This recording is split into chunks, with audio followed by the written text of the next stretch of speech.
Fala, galera! Avisa pra geral que a FJU está na TV Templo, canal 10.1. E claro, estamos nas nossas redes sociais também. Então bora curtir, comentar e compartilhar com seus amigos. Aquela live topzera. Vamos ao top de 5 segundos. 5, 4, 3, 2, 1. A live FJU está no ar. Estamos mais juntos do que nunca.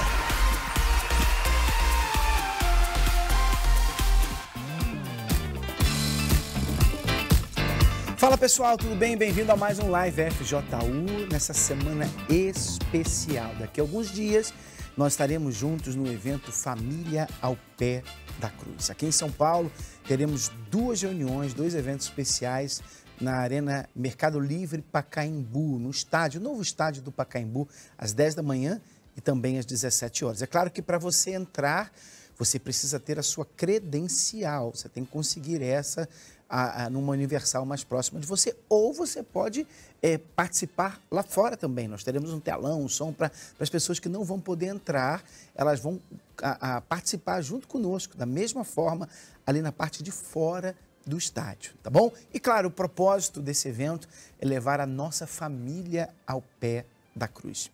Quem não tem problema com a família, não é verdade? Qual pessoa, quem de vocês não tem nenhum problema com a família? Eu tenho.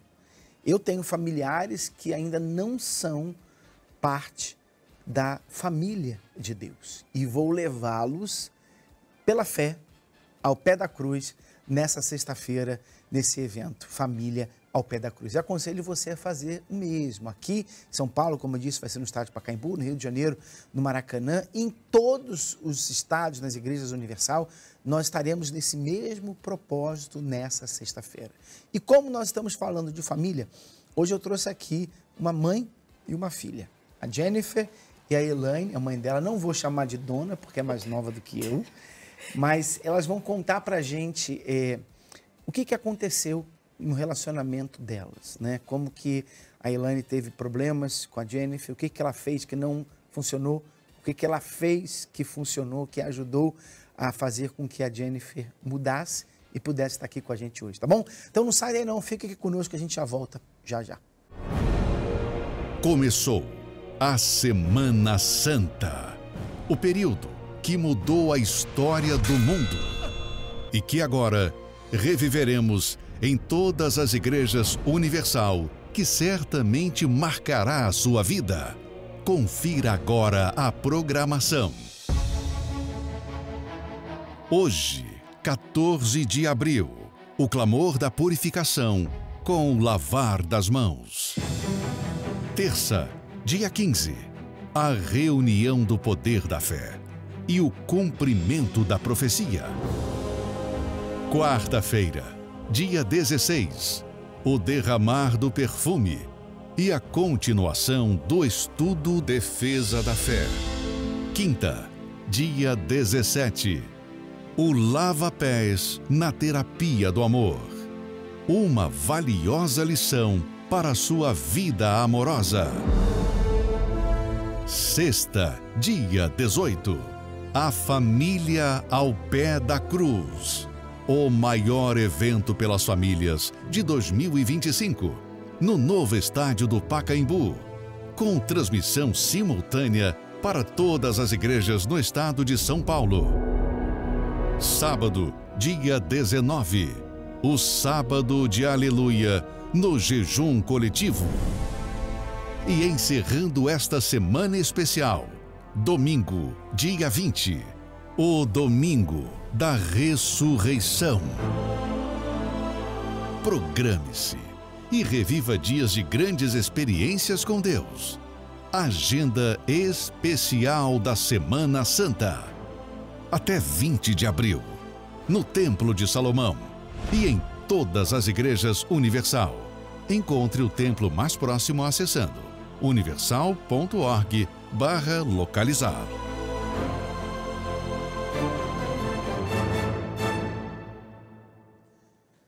Então vamos lá, a gente está de volta. Como eu disse, a gente sempre traz jovens aqui. Só os jovens para compartilhar. Hoje nós trouxemos a mãe, que não deixa de ser jovem, tá? Trouxemos a mãe aqui para estar conosco. Então, vamos fazer o seguinte, a gente vai começar com você, Elaine. Falando da Jennifer, até o momento em que ela não dava trabalho. Então, eu imagino, ela cresceu, aquele bebezinho e tal. Como é que era a Jennifer antes de começar a dar trabalho, o relacionamento de vocês, como é que era? Então, Bispo, a Jennifer sempre foi uma criança amada, né? Porque ela é a minha segunda filha, que eu tenho a mais velha, tenho ela, e depois eu tive um menino. E ela sempre foi, para mim, sempre nos mandamentos certos, como eu sou da fé, meu marido também é da fé. Então ela cresceu nesse ambiente, né? Sempre foi apresentada. Eu casei, também já era da igreja desde nova. Então você fez tudo certinho. Fiz, tudo para ser certo, né? E sempre eu fui uma pessoa muito autoritária e tudo para mim tem que estar tudo organizado. Eu era muito organizada em tudo e na educação dela também. Pois aí tinha uma época que eu descuidei um pouquinho, dizemos assim, da criação dela, porque eu tive outra gravidez e tive meu filho. Porém, como eu trabalhava demais, eu trabalhava numa multinacional, que tomava muito meu tempo, o que aconteceu? Eu tive eclâmpsia dessa gravidez. Meu filho nasceu prematuro, ele nasceu com 1,20 kg e 33 centímetros. Precisava de muito mais cuidados, né? Aí eu desfalquei. Toda a atenção foi para ele. Foi. E eu até menino também, né? Eu tinha 2 meninas e o filho amado que todo homem quer, né? Um menino. Aí eu desfalquei um pouquinho dela, porque querendo ou não, mais para frente que eu fui descobrir que ele era autista, TDAH e outras coisas mais. Aí que eu precisava de mais tempo para cuidar, para tratar. Tanto que eu desfalquei dela. Aí na época de escolinha, tudo uma maravilha, mas sempre foi rebelde. Ela sempre foi uma criança assim, de temperamento forte. Mesmo na EBI, na escola? Mesmo. Ela brigava de morder as crianças. Ela sempre quis ser... Tudo melhor era para ela, porque como eu dava tudo mais o melhorzinho, os cuidados para o menino, desfalcava dela. Então ela descontava essa raiva dela desde pequena, só que eu nunca via isso. Ela, com tanta raiva, ela chegava a travar de raiva, de ranger os dentes. Tinha 5, 6 anos de raiva. Né, Jennifer? Você lembra disso? Que eu lembro que uma vez eu fiquei me debatendo no chão. Parecia que eu estava me convulsionando, sabe? De ataque de raiva. 5 anos. Não sei, eu era criança, assim, eu não lembro o motivo. Acho que alguém me irritou, aí eu não soube me controlar. Aí, que quando foi mais, que ela começou a dar mais problema, foi na época de adolescente. Mas aí eu sempre fazendo os tratamentos do meu filho, desfalquei dela. Aí ela começou a mostrar os sinais. Rebeldia. Eu falava, ela retrucava. Eu falava uma coisa, ela falava duas. Aí eu peguei e falei, mas não é assim. Na igreja ela não queria ir mais. Sempre que ela foi criada na igreja. Ela nasceu na igreja. Desde pequena. Ou melhor, desde o meu ventre. Ela ia para a igreja. Porém, ela não queria mais ir. Na época de adolescente. Não queria mais ir, mas eu forçava ela a ir. O que houve a partir dessa época? Como é que houve? O que aconteceu? Foi onde eu conheci amizades. Que aí a época da adolescência desperta mais curiosidade. Aí entra namoradinho. Aí no meio da rodinha eu meio que me senti o patinho feio, sabe?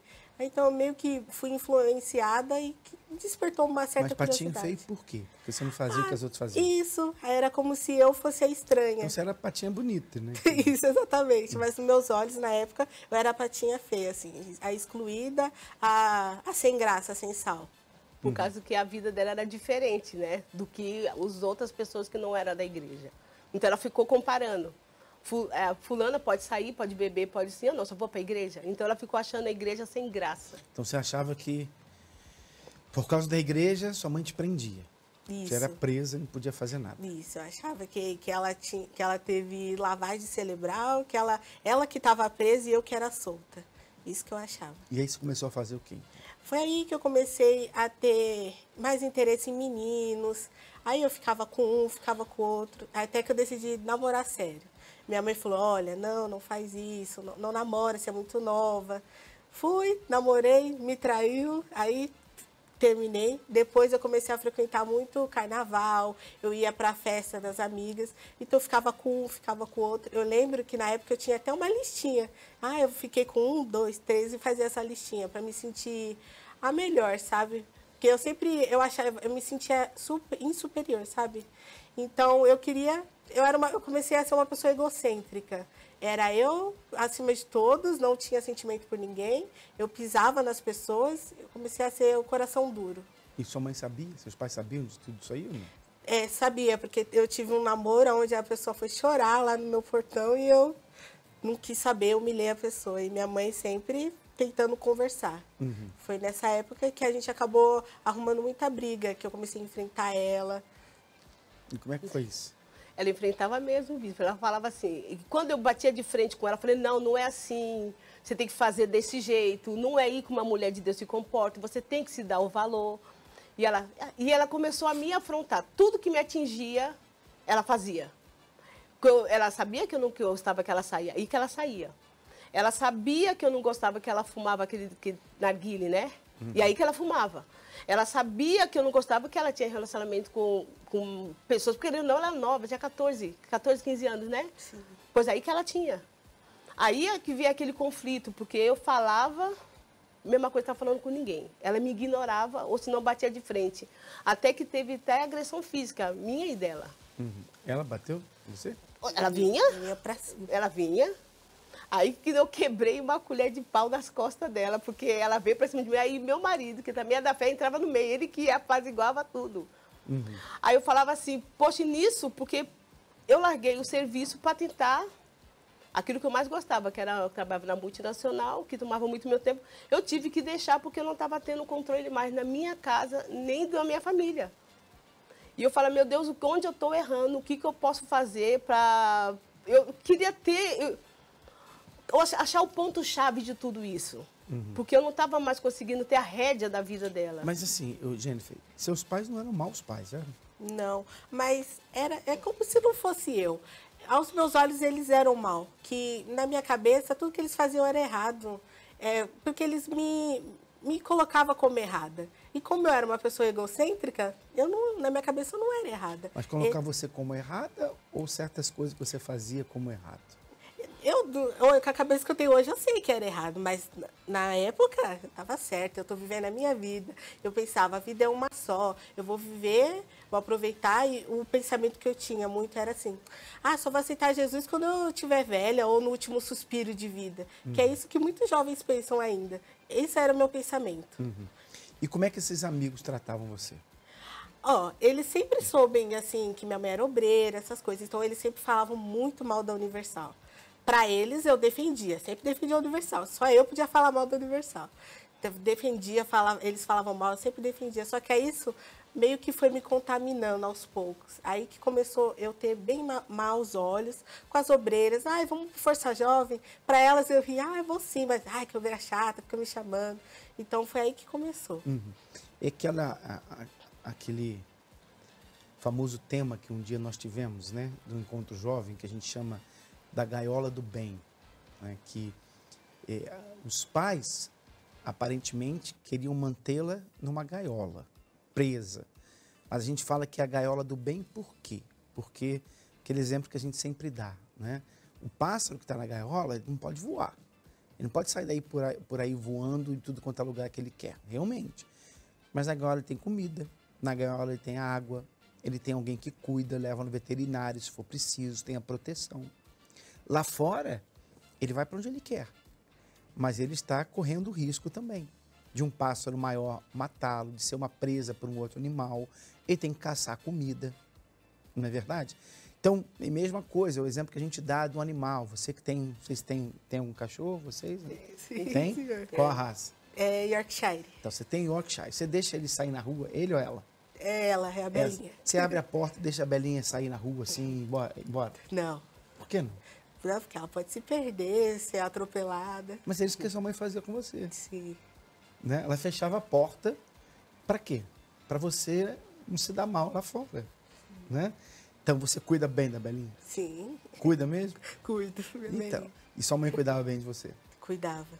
Pois é isso que muitos jovens não entendem, as pessoas não entendem isso. Que era a proteção dos pais. É fechar a porta e dar comida para a Belinha. Que ela tem ali, a Belinha, eu imagino que Yorkshire. Você deve botar lacinho nela, tem um lugarzinho dela para dormir, tem comida, quando sai tem que levá-la, não pode ficar sozinha e tal. Quer dizer, é o cuidado, o amor que a gente tem e não abre a porta e deixa ela sair porque sabe que ela vai correr risco. A Belinha e Yorkshire em defesa. Se ela sair na rua, andar sozinha e ver um pastor alemão, um cachorro, vai matá-la. Hã? Não é verdade? Ela é bem pequenininha. Com uma bocada só já era. É. E é isso que o mundo faz. O mundo é assim. O mundo é esse pastor alemão, esse pitbull, que se você sair, ele vai te abocanhar. Não tenha dúvidas. Então, o cuidado dos pais, os pais de Deus, é exatamente esse. Que aparentemente parece o quê?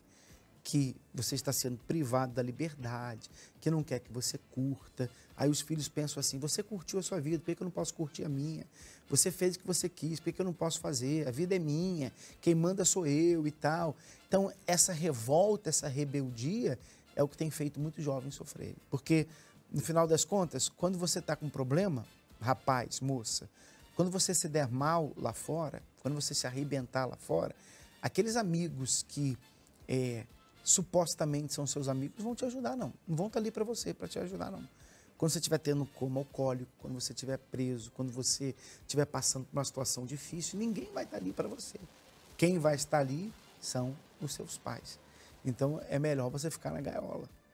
A gaiola tem as portas abertas, né?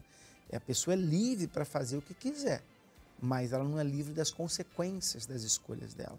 Tanto é que você não pôde impedi-la, né? Muitas coisas você não pôde impedir. Estava fora do meu controle. Quando eu fui olhar realmente para ela, eu não reconheci. Uhum. Aí que eu peguei e caí em si. Falei, meu Deus, me ajuda. O que eu posso fazer? Porque eu também estava me perdendo. Eu me achava uma má pessoa, porque ela sempre teve de tudo. O melhor celular, as roupas que ela queria. Eu trabalhava só, o meu salário era só para os meus filhos e meu marido sustentava a casa. Levava então, ela... o pensamento é, o que eu estou fazendo? O que eu fiz de errado? O que eu fiz de errado? Aonde eu errei? Onde eu deixei de cuidar dela? Porque eu foquei muito no meu filho, porque também ele precisava de cuidados. Então, o que você fez primeiro para tentar resolver o problema, que não deu certo? Eu obrigava ela a fazer de tudo. Ai, hoje tem Santa Ceia, hoje é busca do Espírito Santo. Eu não falava para ela, você quer ir, você vai. Ah, hoje tem o FJU. As meninas chamavam ela para ela ir. Ah, eu não vou, você vai. Uhum. Eu tentava colocar rédea em tudo dela. Mas teve uma época que eu não consegui mais segurar. Proibia de sair, às vezes, para as coisas Proibia, erradas? eu virava as costas, ela ia. E o pior que me matava aos poucos, bispo, é que ela me falava tudo que ela fazia. Porque a gente sempre foi muito amiga. E essa amizade, ela queria ter essa mesma amizade, mas ela me contava tudo de errado que ela fazia. Tudo. Mãe, beijei tal fulano, beijei tal ciclano, fiquei com tal... Eu ficava... Meu Deus! Por que você falava isso para ela? Porque eu queria ter uma amizade com ela. E como aos meus olhos isso não era errado, e as minhas amigas tinham isso com a mãe delas, então eu queria ter... Mas mesmo sabendo que sua mãe não gostava disso aí. Sim, E ela eu não queria me me importava atingir. dela não gostar. Como eu disse, eu sempre fui uma pessoa muito egocêntrica, então... Ela é o centro de tudo. Sim. E a opinião dela que vale, a sua não vale para nada, por mais que você seja pai. Uhum. É a opinião dela que vale, porque ela falava... O lema dela era... A minha vida é uma só, vou viver minha vida é uma só. Eu fui cuidado que é só uma só. Que é uma só mesmo. Quando a sua vida for ceifada, vai ser uma vez só. Aí que você tem que ver sua vida para onde você vai. Porque você está plantando. E aquilo que você está plantando, um dia você vai colher. Então, obrigando, tentando forçar, não dava certo, não deu certo. Numa certa parte, um tempo deu. Depois, não. Tem vezes que ela acabava de sair da igreja, ela já se enturmava com os amiguinhos e já ia. Eu lembro que minha mãe falava assim, hoje você vai na igreja. Eu falava, não vou. Ela falou, você vai. Aí eu falava assim, quando eu crescer, eu não vou. Uhum. Ela, mas você não cresceu ainda, hoje você vai. Ela me obrigava, graças a Deus, porque eu não fiz muitas coisas erradas também por causa disso. Muitas coisas eu não fiz, droga, por causa da minha mãe. Não era nem temente a Deus, era mais medo dela mesmo do que de Deus, né? Não sei se você também se envolveu com drogas, essas coisas. Não, porque eu sempre soube que isso era errado. Droga, não. Então você fazia coisa errada, mas não tanto. Não tanto. Ela lembrava dela, né, da mãe. Isso. Né? Ela achava E que o dos pecado ensinamentos. era pouco. Isso. Ela falava, o pecado meu era pouco. Isso. Que eu só bebia, só saía e ficava com meninos por aí. Isso. Então eu não estou fazendo de errado. Ela só falava que vivia a vida dela. Mas poderia dar muito errado aquelas escolhas, né? Então, enquanto a senhora obrigava, ficava ali forçando... E tinha aquela Não aparência, resolveu. porque ela ia na igreja, parecia que era outra pessoa. Nossa, como ela se comportava bem, era santinha na risadinha. igreja. Nossa. Aí, Famosa duas caras, né? Sim, e quando chegava depois, ela falava. Porque eu falava assim, meus filhos podiam ser, eles não ser convertidos, mas educados eles são. Eu falava para ela, você se comporta na igreja, que eu ia ameaçando eles desde casa até na igreja. Que eu falava. Então, para as pessoas na igreja, ela era santinha. A gente era uma Fazia tudo família certinho. exemplo. Mas aí lá fora você era terrível. Isso. Ia Quer dizer, pra você era uma carnaval. delas, das outras, né? Isso. Ia pra carnaval e falava, mãe, compra tal roupa pra mim. Eu vi as do fotos bloquinho. daí, cadê as fotos dela? Bota aí de novo. As fotos ali pintadas de o rosto pintado de branco e preto. Sim, Aqui. Halloween. Nossa, como eu gostava de Halloween, essas coisas. Então, brigando, saindo na mão com ela, Sim. não resolveu. Não resolveu. Então, daqui a pouco a gente vai voltar e vai falar sobre o que resolveu, o que fez a Jennifer mudar, tanto é que hoje ela está aqui falando da experiência dela, o que resolveu. Não sai daí não que a gente já volta. Um jovem chamado Carlos Gabriel quebrou tudo dentro da casa de sua mãe ao efeito de drogas. Sua mãe, ao ver aquela situação, não suportou a dor de ver seu filho naquela situação e então expulsou qualquer droga de dentro de sua casa. Então pegue suas mentiras, seus esquemas e saia daqui! Porém, Carlos saiu da casa de sua mãe para continuar usando, traficando e se destruindo nas drogas. Você irá conhecer a história de Carlos Gabriel, ex-traficante, ex-usuário de drogas. Fique conosco neste filme documentário original da FJU. Começa agora, FJU Doc.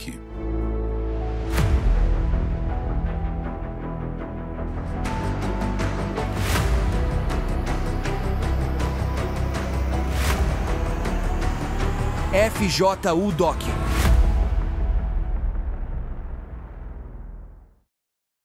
Episódio de hoje: Das ruínas à redenção. Versão Força Jovem Universal.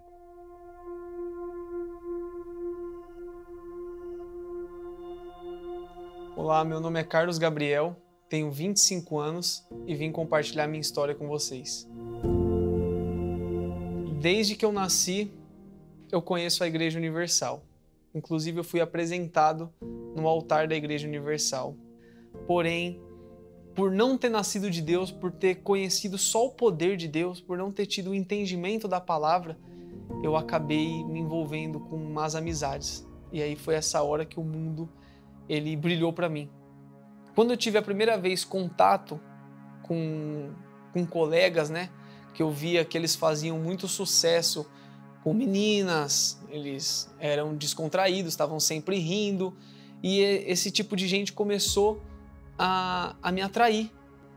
E nessa atenção que eu comecei a receber ali por colegas na minha vizinhança, eles me ensinavam como fumar até. Não só forneciam a droga, porque no começo é assim. Eles fornecem a droga de graça para você e ainda te mostram como fuma, como faz para tragar um baseado, como faz para baforar um lança-perfume. E começaram a me apresentar festas, baladas, bailes funks, pancadão, a cocaína, o lança-perfume, álcool, o LSD. E foi a pior escolha que eu fiz na minha vida. Ele se perdeu, se afundando cada vez mais nas drogas. Cada festa era um passo mais fundo para a escuridão. Um caminho onde a luz parecia impossível de alcançar. Mas Deus tinha outro plano na vida de Carlos. Você fica alegre, você fica eufórico, você fica com vontade de curtir mais, de ficar com mais menina, de ficar a noite virada no baile funk, de beber mais. Porém, quando passa, dá vontade de se matar.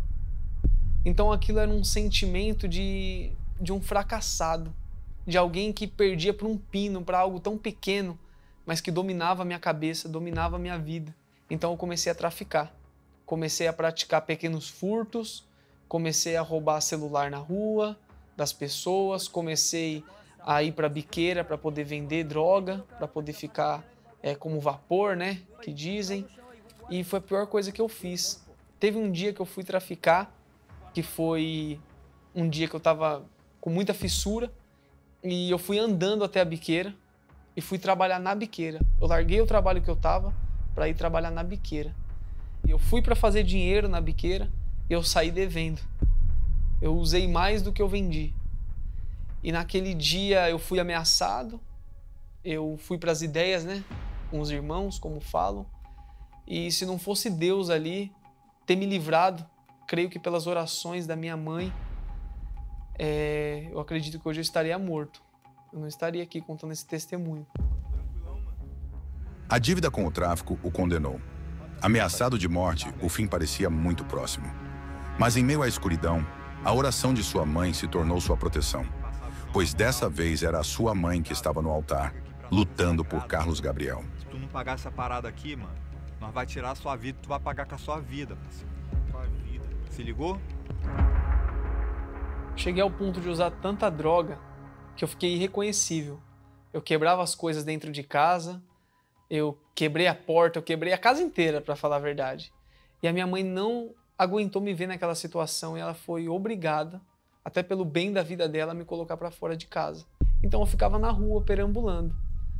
E em uma determinada situação que eu fiquei na casa do meu pai, eu levei cocaína para casa dele e eu cheirei tanto aquela noite, e eu chorava, mas eu não conseguia parar de usar aquela maldição, e ao ponto que foi o ápice da depressão. A tristeza me consumia de uma maneira que eu não consigo descrever. É muita tristeza. E eu vou falar uma coisa para vocês. Eu cansei. Eu não aguentava mais viver daquela forma. Eu era uma vergonha para minha família, eu era vergonha por onde eu passava. Eu tinha vergonha de mim mesmo. E nessa situação que eu tive essa overdose, eu tinha visto a transformação da minha mãe. Mesmo longe, eu percebia a mudança de comportamento, de caráter. Eu falei, mãe, deixa eu entrar, deixa eu voltar a morar aqui. E ela falou, não, se você quiser morar aqui, você vai ter que ir para a igreja. Então, mesmo sem eu querer, eu ia.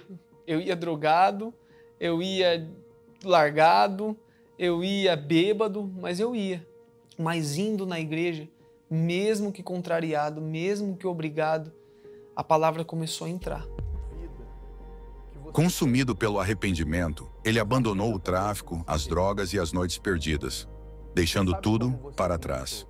Foi uma decisão radical que transformou a sua vida para sempre. Vem aqui na frente que eu quero orar por você.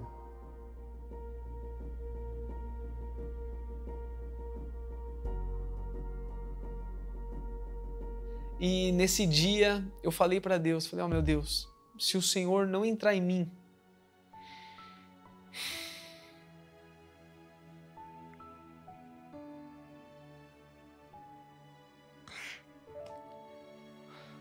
se o Senhor não entrar em mim com o seu Espírito, eu não sei o que é o Espírito Santo. Eu não consigo descrever. Eu leio aqui, eu entendo uma coisa, entendo outra, mas eu não consigo descrever exatamente o que é o Senhor. Então, se o Senhor não aparecer para mim,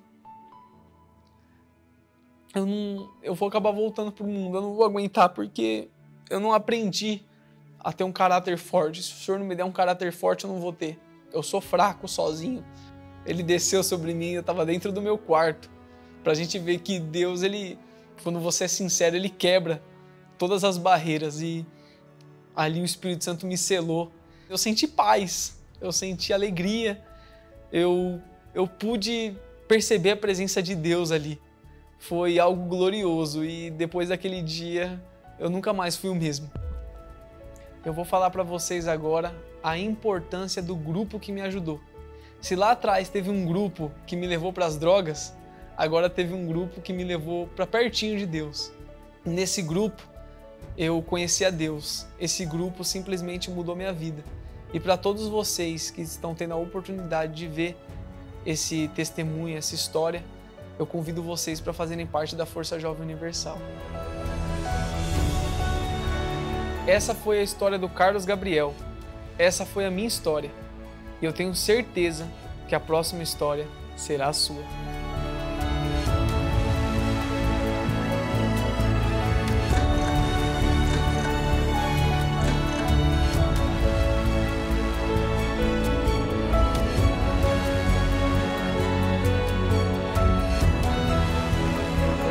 Mais histórias como esta, você pode encontrar no canal oficial da FJU.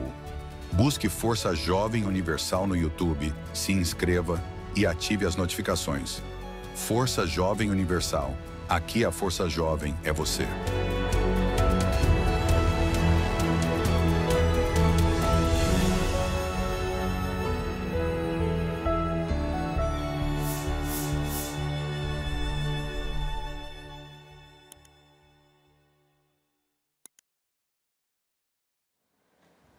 Pois é, a gente está de volta, lembrando a todos que sexta-feira nós temos o nosso evento Família ao Pé da Cruz, aqui no estádio do Pacaembu, às 10 da manhã e também às 17 horas. Inclusive, a gente vai ter um musical do Força Jovem Universal, falando da família também no evento. Não perca, você que é jovem, você vai estar conosco e eu tenho certeza que vai ser um dia para entrar na história da sua família, porque nós vamos levar a nossa família ao pé da cruz, tá bom? Se você quiser conhecer um pouquinho mais sobre o Força Jovem, já sabe o que fazer, entra no nosso site, segue a gente lá no Instagram, @oficialfju. E lembrando que hoje a gente tem a nossa reunião do Algo a Mais, 7h30 da noite, aqui com a galera do Templo de Salomão, na Avenida Celso Garcia, 499 do Brasil. A gente vai estar junto, batendo aquele papo, falando de assuntos, né, que tem a ver com a juventude de hoje, para que você venha se preparar, para que você venha se guardar, se proteger, para que você venha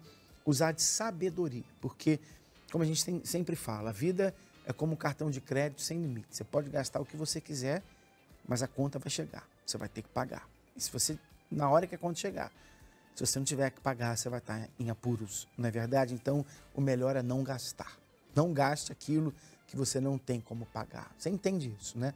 Não faça besteira, porque depois você vai ter que lidar com as consequências, tá bom? Tô aqui com a Jennifer e com a mãe Elaine, falando da experiência que elas tiveram. Então a senhora tentou aí bater, brigar, obrigar. Tomei celular, tomava celular. Pegou o celular, roubou não, quem comprou foi você, foi né? Eu comprei. Roubou, era seu, deu para ela, mas era seu. Mas o que resolveu então? O que fez com que ela começasse a mudar? Foi um dia que eu caí em si, bispo, foi que eu não estava conseguindo, com a força do meu braço, colocar rédeas nela. Aí um dia que ela tinha saído, né, que eu não consegui deixar ela ficar em casa, ela saiu para as baladas dela aí, eu peguei e falei assim, coloquei meu rosto no pó mesmo e falei, meu Deus, eu não estou conseguindo. Aí que eu voltei assim, coloquei meu rosto no pó e falei, meu Deus, o que está acontecendo, o que eu tenho que fazer? Eu não quero mais viver de aparência. Eu quero que a minha filha se converta, porque pra gente era uma família completa, bonitinha, que dava para pôr até num álbum mais lindo, mas só que por trás só a gente sabia. Eu não estava conseguindo, isso estava acabando comigo também. Uhum. Aí o que aconteceu? Eu peguei e Deus fez me lembrar como é que eu era antes. E era tudo que ela estava fazendo agora. Aí eu falei assim, meu Deus, eu fiquei noiva 5 vezes, eu também saía de balada, eu tinha um grupo de samba só de mulheres, antes de ir para a igreja. Aí Deus me fez recordar de tudo essas coisas, falando assim, não. Você falou que era da igreja desde pequenininha? Ela ia para a igreja desde pequena. Então, você veio com quantos anos, então, para a igreja? Para a igreja, eu acho que quase na época de querer casar, 18 anos. 18 anos. 18 anos. Então aprontou também, então? Bastante. Mais que ela? Pois é. Pequeno detalhe. Foi, aprontei bastante. Mas não tinha o ensinamento que ela teve. Que ela tem hoje, porque ela desde pequena, ela teve, a gente mostrou outro mundo para ela. Eu não tive essa outra amostra do mundo, tanto que eu vim de uma família de 12 irmãos. Eu sou filha do 3º casamento da minha mãe. Então, Deus mostrou para mim tudo que eu era antes que ela está sendo agora. Que eu tinha que usar de sabedoria, porque a gente se agredia, não dava mais, a minha autoridade por ela também não estava dando mais. Aí que Deus pegou e foi, eu falei, meu Deus, eu estou me perdendo, e estou me perdendo a minha filha também, porque eu também estava morrendo junto. Que querendo ou não, era um pedacinho de mim, pode ver que até parece muito comigo. Eu estava perdendo, me perdendo e perdendo ela também. Aí que Deus fez eu lembrar do que eu era antes, eu falei, eu vou usar de sabedoria. Tá dormindo, eu ungia a casa toda, ungia a cabeça dela, ungia a roupa dela. Ela foi pro pé da cruz, né? Fui aos pés do Senhor mesmo e falei, Senhor, não quero me perder, também não quero perder minha filha. Aí que eu peguei, fazia corrente, fazia propósito, fui aos pés do Senhor e falei, Deus, me ajuda, que eu tô me perdendo e tô perdendo ela também. Porque ela já estava descontrole, já estava no 2º relacionamento com 15 anos. Uhum. Eu falei, não, eu não quero, a vida que eu tinha, eu não quero essa vida para minha filha. Como é que você usou a fé a partir daí, então, para mudar a situação dela? Fora oração, fora jejum, eu fazia tudo que ela queria, eu fazia. Mãe, eu queria roupa com decote assim, assim, assado. Vamos comprar, filha, é legal. Mãe, eu vou sair assim, assim, assim. Não vou para a igreja, eu quero sair para o grupo do bloco tal. Vai, filha, legal. A vida é uma só, vai seguir sua vida. Eu comecei a ver aquilo que estava através dela. Eu estava brigando com a minha filha, mas eu não estava vendo o que estava atrás dela. Eu estava também com a minha visão espiritual tampada. Porque eu estava discutindo, eu estava brigando com ela, mas eu tinha que brigar com aquilo que estava através dela. Aí que eu comecei a ver o mal que estava na vida dela. Eu brigava com o diabo, agora eu não era com ela. O mal que estava na vida dela, que eu estava brigando. Eu não comecei mais a debater com ela. Mãe, eu vou sair para festa de amigos assim, assim, mas eu vou beber, viu? Beba, filha. Bebe bastante. Cuidado para não dar como alcoólico. O resto pode beber. Então, esse beba bastante era uma ironia, né? Que a senhora queria que ela bebesse. Não, eu estava concordando, vai. Mas eu sabia, não queria que ela bebesse, mas eu estava depois brigando com aquilo que está atrás dela. Depois eu me ajoelhava, depois que ela saía, me ajoelhava e falava, que diabo, ela não vai beber, ela não vai se prostituir, e quando ela beber, ela vai botar tudo para fora. Uhum. Eu comecei a ver o que era realmente que eu tinha que debater. Imagina que você estranhou, né, Jennifer? Estranhei. Que eu falava, ai mãe, vamos comprar roupa do carnaval comigo. Ela, vamos. Eu falei, nossa, que estranho. Aí eu estranhei. E no dia, eu lembro desse dia do carnaval, deu tudo errado pra mim não ir. Choveu, e eu me arrumei todinha e não fui pro carnaval. Uhum. Hoje eu sei que era minha mãe orando. Era oração. Era. E eu comprei a roupa todinha dela do carnaval. Comprei a roupa e ainda falei, filha, essa cor não é muito cheguei, não. Cheguei aquela ali amarelinha, ó, que vai focar mais em vocês. Vai parecer uma Eu já não margarida. aconselho a fazer isso aí que a senhora fez. Não, pastor, mas eu joguei tudo que eu tinha, porque eu sabia quem estava por trás. E depois que ela saía, eu ajoelhava e ficava batendo de frente com o diabo. Uhum. Era ali que eu falei, Deus, me ajuda, mas Deus me ajudou. Não, eu entendo. Eu só não aconselho, eu falo, legal, não é legal. Olha, você quer? Tudo bem, mas não incentivar a pessoa a fazer o que é errado. Não, né? mas aí que ela viu a mudança, ela despertou. Mas eu não aconselho, não. Não aconselha, não. Estou falando isso para as mães que estão me assistindo aí, não ficar, olha, minha filha, legal essa roupa, vai. Não incentivar. Você não pode proibir, mas também não ficar incentivando ela aí, né? Eu entendo o que a senhora falou, que foi para o campo espiritual. Sim. Né? É como se fosse o efeito retardado. Mesmo você querendo que ela não fosse, mais incentivo, mas aquilo que você tem que brigar é aquilo que está através dela, por trás dela. Uhum. E eu sabia que era que estava por trás dela. E o que mudou a partir dali, então? Que aí eu comecei a perceber um semblante diferente na minha mãe. E eu comecei a ser uma pessoa muito triste. Dentro de mim havia um vazio, eu não sabia explicar o porquê. E eu olhava para os meus pais, eu via um casamento feliz, eles estavam bem. E eu sempre quis um casamento feliz. Eu sempre... a minha vida, eu não tinha, eu só ficava com um, ficava com o outro, eu não via valor em mim. E comecei a ter bons olhos, meio que foi saindo já. Aí eu lembro que um dia, eu fui com a minha mãe no encontro jovem. Aí lá eu sentei para conversar com a esposa do pastor. Aí ela pegou e sentou e falou assim, Jennifer, o que te atrai tanto nesse mundo? que te atrai? E isso entrou dentro de mim. Porque eu falei, o que me atrai tanto nesse mundo? Porque eu não sou feliz. Por que me prende tanto? Aí, nesse dia, foi num domingo, que foi o encontro jovem. Aí, quando foi na quarta, eu decidi ir para a igreja. A esposa já tinha ido para outra missão, mas mesmo assim eu continuei firme. E nesse dia eu lembro que eu falei assim para o Senhor Jesus, falei, Senhor Jesus, me ajuda a renunciar a tudo aquilo que me prende, que não faça que eu siga os seus caminhos. No mesmo dia, dentro da igreja, meu celular quebra, que é através do celular que eu fazia as minhas coisas. No mesmo dia, meu celular vai e quebra.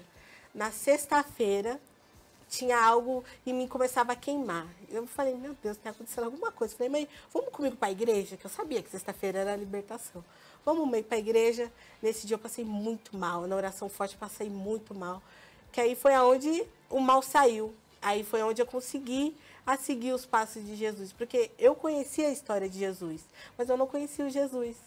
Então foi onde que eu comecei a entender. Foi como se saísse algo dos meus olhos que me prendia. Era como se não fosse mais eu que vivia em mim. Eu não tinha mais domínio sobre mim mesma, sobre o meu corpo. Eu agia pelo coração. Eu não tinha mais a razão. Então, foi aonde que saiu, foi através da libertação, que aí foi onde que eu comecei a buscar o Senhor Jesus. Foi onde eu decidi me batizar. Foi onde que tudo começou. E o batismo com o Espírito Santo? O batismo com o Espírito Santo foi no dia da FJU Night. E nesse dia deu tudo errado para mim não ir, porque eu trabalhava, eu acordava 4 da manhã, e como é vigília, né, eu ia ficar 24 horas sem acordar. Eu falei, não, uma oportunidade. Eu falei, Senhor Jesus, eu vou ficar 24 horas sem dormir. Aceita o meu propósito, que eu já estava buscando antes, acordava de madrugada, orava. Só que nesse dia eu sabia que ia ser a minha vigília. Como o Senhor sempre fala, essa vai ser a sua vigília. Eu sabia que ia ser minha vigília. Foi na noite do até que o Senhor fez. Nesse dia eu busquei. O Senhor pediu para quem que não tinha o Espírito Santo que buscasse.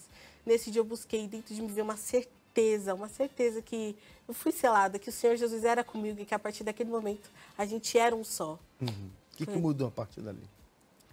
Eu não tinha mais o mesmo vazio que eu tinha. A tristeza saiu, eu comecei a ter bons olhos com meus pais. Isso já antes do batismo já. Mas algo em mim mudou. Era como se aquela vida que eu tinha ficasse para trás, assim. É como se uma nova criatura tivesse surgido.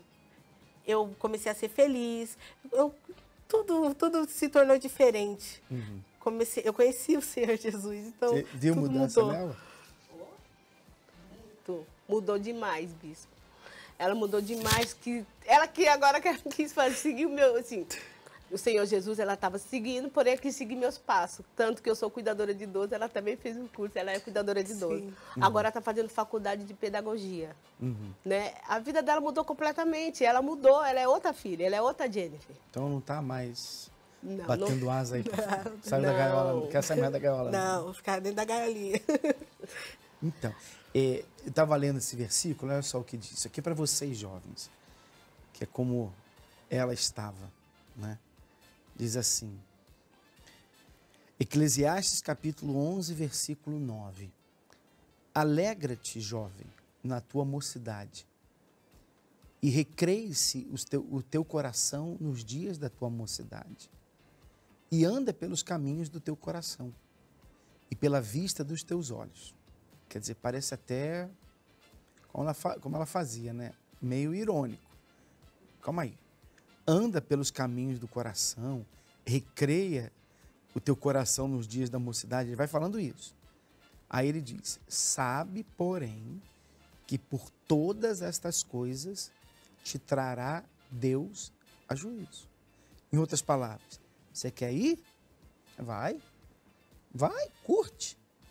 Mas depois você vai ter que dar conta de tudo isso. O que quer dizer isso? Deus não nos impede de errar. Deus não nos impede de fazer aquilo que desagrada a Ele.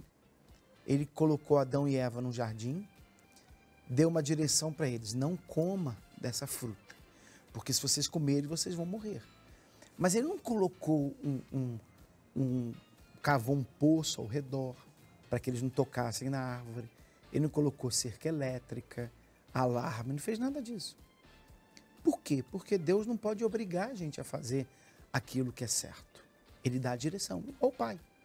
O pai, a mãe, que cuida, é a mesma coisa. A gente pode obrigar até um tempo, né? Até uma idade é o pai que decide, a mãe que decide com que roupa que o filho vai sair. Mas chega uma hora que o filho não quer mais essa roupa, não quero vestir essa camisa, não. Ele está crescendo, ele vai dar conta disso, né? Tanto é que a criança, se ela morre criança, ela salva. Por quê? Porque justamente por isso, porque ela não teve ainda essa capacidade de tomar as suas próprias decisões. Mas quando ela cresce, aí já vem ali para a juventude, aí já era. Aí cada um vai dar conta das suas próprias decisões. E Deus não nos impede, assim como o diabo não nos obriga a fazer o que é errado. Ele sugere. Você vê que a serpente não obrigou Eva a comer a fruta. Não é verdade? Ela sugeriu, ela incentivou, mas ela não obrigou, porque a decisão é sempre nossa. Por isso que quando chegar o dia do julgamento, e vai chegar para todos nós, ninguém vai poder falar assim, foi injustiça. Eu não sabia, foi injustiça, não me deixaram. Ninguém, porque todos nós temos o direito de escolher. Nós vamos ter as consequências das nossas escolhas. Então, por exemplo, se você escolhe fazer o que é certo, lá no seu caso, né? Sair com as outras meninas e tal. Eu escolho não ficar bebendo, eu escolho não me prostituir, me drogar, eu escolho isso. Você vai perder algumas coisas. Perder o quê? Você pode perder amizades.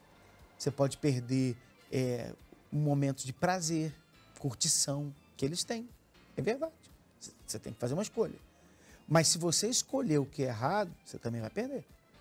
Você perde integridade, você perde saúde, você pode perder a paz, pode perder a vida. Não é verdade? E, acima de tudo, a salvação. Então, perder a gente vai perder. O quê? Ganhar a gente vai ganhar. Você que escolhe o que você prefere ganhar. Momentos de prazer com seus amigos ou a paz com Deus? O que você quer ganhar? E perder? O que você prefere perder? Perder os momentos de prazer com eles ou perder a salvação? A escolha é nossa. Então, aqui no Força Jovem, o nosso trabalho é ensinar. Jesus disse, ide por todo o mundo, pregai a palavra de Deus, o evangelho a toda criatura. Quem crer, for batizado, será salvo. Você não é obrigado a fazer o que é certo, você não é obrigado a ser de certa forma. O nosso trabalho é ensinar e cada um faz as suas escolhas. Porque lá no dia do julgamento, ninguém vai poder falar assim, eu vim para cá por causa dele ou dela. É cada um por si. Então fica aí a dica. E a verdade é que o que esse mundo tem para oferecer, o que a gente vai perder desse mundo, na verdade não vale nada. A alegria é momentânea, ela passa e não vale a pena você colocar em risco a sua salvação por causa dessas coisas. Ainda bem que você aprendeu isso. Né? Então hoje, família unida. Hoje só tem alegria aí. Sim. Estão sempre juntas. Sempre, sempre. Graças a Deus, mudou completamente. E agora ela que educa o irmão, né? Que como ele é autista, tem as debilidades dele. Ela, nossa, tem muita paciência. Ela não tinha paciência com ele antes. Agora, nossa... Ainda mais fazendo pedagogia, né? Ajuda muito ele, né? Até para orar, ensinando ele a orar, ensinando ele a falar as palavras certas, porque... Ele não tem verbalmente tudo correto. Ele, de vez em quando, falta alguma coisa. Mas são de menos. Nossa, ela está ensinando tudo. O mais importante é estar dentro, né? Sim. Isso aí. E ela está ensinando. Ela, nossa, mudou. Amém. E vocês participam... Você participa do Força Jovem onde? Se eu participei ontem. Participa aonde? De Guarulhos. Guarulhos? Na Catedral de Guarulhos mesmo? Não. Aonde? No Soberana. Soberana. Qual o dia do encontro jovem lá? É sábado, às 3h30. Sábado, 3h30. Endereço? Eita, qual endereço? Não sabe? Quem quiser busca aí. E a senhora participa do aniversário lá? Rua Ribeirão Preto, 506. E a senhora participa lá também? Sim, participo lá. Só que eu não estou no FJ1, né? Eu sou do Caleb, pastor. Então, reunião lá domingo de manhã. Sim. Né? E vocês vão estar também no estádio, né? Sim, senhor. 10 da manhã? Não, das 5. 5 da tarde. Então, o pessoal de Guarulhos vai às 5 da tarde? Isso, sim. O pessoal do Templo vai às 10 horas da manhã. Então, tá aí o convite para vocês. Aliás, para você entrar no estádio, você tem que ter a credencial. A credencial você tem que buscar numa igreja universal mais próxima de você. Não sei se aí tem, se vai ter. Se não tiver, e provavelmente não tem mais credencial para entrar no estádio, mas você pode participar lá fora, não tem problema nenhum. Ou ficar lá esperando se alguém com credencial não chegar. É risco, mas você pode participar, vai ter um telão, o som fora do estádio. Coloca de novo as imagens do estádio aí, por favor. Ali, ó, tá vendo? Dá uma paradinha, Daniel, por favor. Ali onde está aquela parte de fora, ali a gente vai ter um telão, nós vamos ter o som para as pessoas que não têm a credencial, que não puderem entrar, vão poder participar, quer dizer, alguns metros ali do evento, vai estar ouvindo lá de dentro também, vai estar com a gente ali no mesmo espírito, vai trazer o seu pedido da família ao pé da cruz, vai ser levado lá dentro, vai ter uma cruz lá no meio do gramado, né, para a gente poder fazer o nosso pedido, a nossa oração, é levar a família aos pés da cruz. Não é pela força, mas pela fé. E você é o nosso convidado, tá bom? Obrigado, Jennifer. Obrigado, dona Elaine. Dá um tchau para eles lá. Tchau. Tchau, tchau, pessoal. Até a próxima. Eu tive uma infância, para quem via, assim, era uma infância muito boa. Pais amorosos, não faltava nada.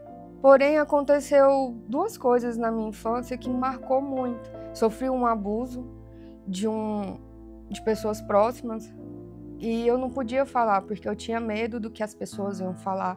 Eu fiquei calada. Só que esse silêncio me tornou uma criança nervosa e uma mudança radical. A gente teve que mudar do interior para a capital por conta de um assalto da loja do meu pai, enfim, minha família foi sequestrada e o medo também desse pessoal vir atrás da gente. Se eu visse minha mãe brigando com meu pai, a culpa é minha. Eles estão brigando por minha culpa. E começou a nascer um sentimento de morte. Eu não deveria ter vindo para cá. Eu não deveria ter nascido. Sempre cresci no berço evangélico, mas era idas e vindas. Aí com 15 anos eu fui para a Universal. Até um ano eu peguei firme.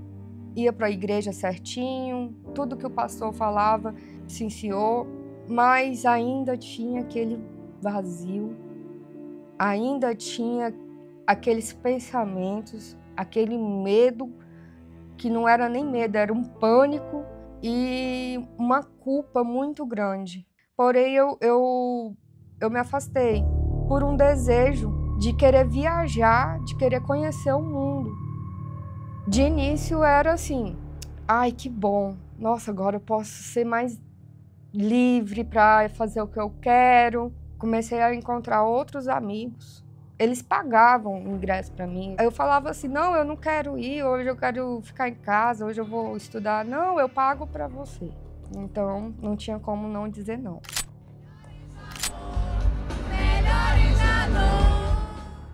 Comecei a namorar, o primeiro ano foi muito bom, uma pessoa muito boa. Era um sonho, porque ali eu me senti amada, eu me senti importante, eu me senti cuidada, mas o tempo foi passando, os objetivos foram ficando muito diferentes e eu pensava, eu não posso perder. Então tudo o que ele queria, eu fazia. Ele queria ir pro rock, pra festa de rock, eu ia. Ele queria que eu fosse pro centro espírita, eu ia. Ele era demolê, eu era pejotista. Então era o casal perfeito. Então tudo que ele pedia, eu já fazia. Eu estava pronta ali para ele fazer. E eu ainda via vultos. No meu quarto, eu via uma mulher no canto da parede. Por um lado, eu não podia nem ficar sozinha, eu tinha medo de ficar sozinha. Eu não conseguia ficar sozinha. Então, quando eu estava com as pessoas, eu queria desabafar. E as pessoas queriam justificar o meu sofrimento. Não, você tem tudo, ó. Você tem o carinho dos seus pais, e meus pais são separados, os seus não são. Aquele relacionamento foi ficando sufocante, foi ficando abusivo, tanto da minha parte quanto da parte dele. Eu me sentia como se estivesse amarrada. E por último, mordaça, assim, alguma coisa na minha boca que eu não conseguia me expressar. Olhava assim pro lado, eu não tinha. Meu Deus, com quem contar? Me ajuda. Mas para mim, Deus estava longe, Ele não ia me ouvir. Eu estava cansada de ir para as festas. Era uma festa atrás da outra. É o after que eles falam. E teve uma situação que eu entrei no porão, onde eu via vários demônios. Tinha até gente pelada lá no balcão, em cima do balcão, mas o que mais me chamou a atenção foram os demônios que eu vi. E eu lembro de uma vez, depois de uma semana de indo pra festa, show de rock, roda punk, eu percebi que andar correndo no carro, dar cavalo de pau no carro, ir pro meio da roda punk.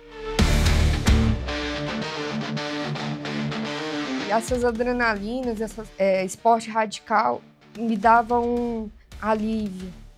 Eu ficava mais aliviado, mas não adiantava, não adiantava. Era uma busca sem fim, uma busca por prazer sem fim, uma busca por ser feliz, por ter paz sem fim. Eu acordei, fui para a varanda do meu quarto. Naquela noite eu olhei para aquele céu estrelado e eu falei, se você existe, então me mostra. Porque eu tô cansada. Eu tô cansada de ver esses carros, ver essa lancha e viver essa porcaria de vida. Me mostra o caminho, se você existe. E a resposta foi rápida. Naquela mesma semana, peguei o carro, eu estava decidida a tirar minha vida.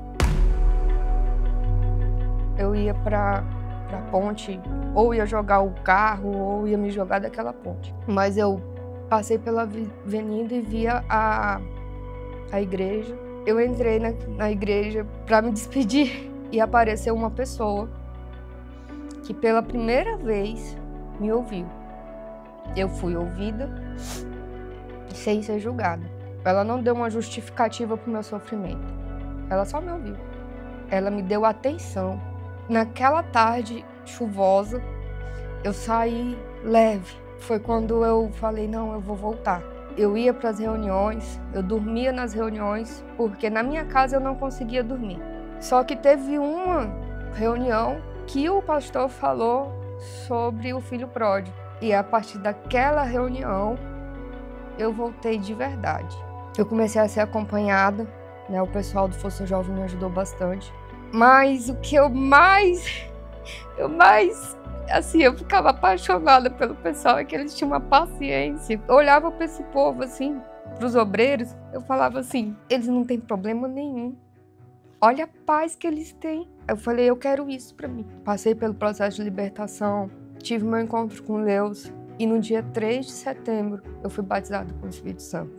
Não veio emoção, não veio choro, não foi assim, uma mágica, foi uma certeza, uma confiança. A força que eu precisava ter, que eu nunca tive. Aquela limpeza na alma, aquela certeza, ela era muito forte. E a certeza assim, você é minha filha. Você é minha filha e eu nunca vou te abandonar. Hoje eu consigo perdoar uma pessoa que era amargurada o tempo inteiro, nervosa. Hoje eu tenho paz, eu consigo ficar sozinha.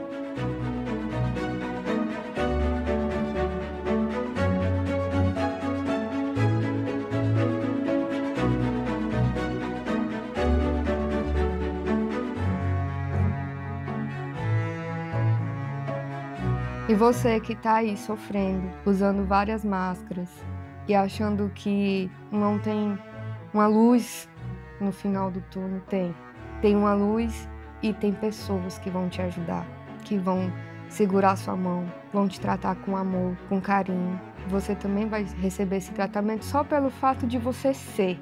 Você não precisa ter, você não precisa fazer nada, você só precisa decidir voltar para sua casa.